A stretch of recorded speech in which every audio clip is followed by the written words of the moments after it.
Ubephekwe ngobhojwana wemibuzo oyiphini likaKhomishana Amaphoyisa osamisiwe Shadrack Sibiya eKhomishaneni kaMadlanga. Ikhomishana ibigxile ekutheni kwenzakalani ngamadokodo ayephenya ngokubulawa kosombusazwe emva kokuhlakazwa kwalolu phiko.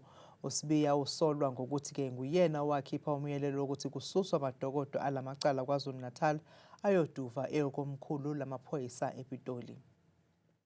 uSibiya uvumile ukuthi wawathatha wonke amadokodo angu-121 ayephenya ngokubulawa kosombusazwe KwaZulu-Natal emva kokuhlakazwa kophiko lwawo okubalwa kuwo nalawo ayesezinkantolo ukuze beyowahlola.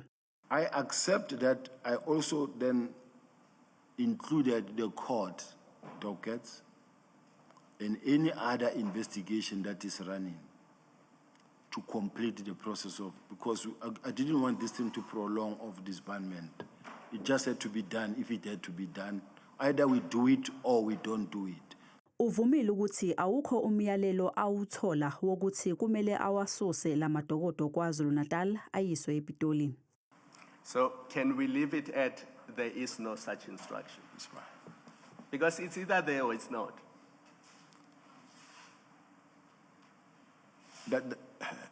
General, either the instruction exists or it doesn't exist. The instruction that the docket must not leave KZN.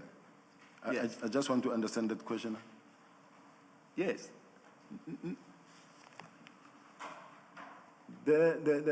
For the docket to be brought to KZN. General, the instruction exists or it doesn't exist. It doesn't exist. Yes, thank you. Ikhomishana ithi ukususwa kwalamadokodo KwaZulu-Natal eyiswe ePitoli kwaphazamisa kakhulu uphenyo nezobulungiswa, kodwa ke uSibiya uyakuphika lokhu. Very serious disruption with the administration of justice occurred in the handling of these dockets.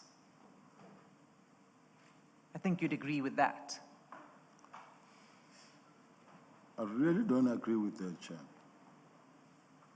Uthi yena wayezama ukwenza umsebenzi wokuhlakazwa kwe-PKTT ubelula, kodwa ke uyabona ukuthi umlungisi uzithela isisila.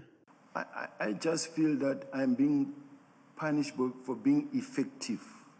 Usole umkhwanazi ngokuthi nguyena obambezele uphenyo kulamadokodo ngoba uyenqaba ukwamukela uma esebuya ePitoli. Had it not been the fact that General Mkhwanazi rejected the docket, we wouldn't be sitting here. uSibiya uphothulile ubufakazi bakhe, ikhomishana izobuya ngomsombuluko nomunye ufakazi.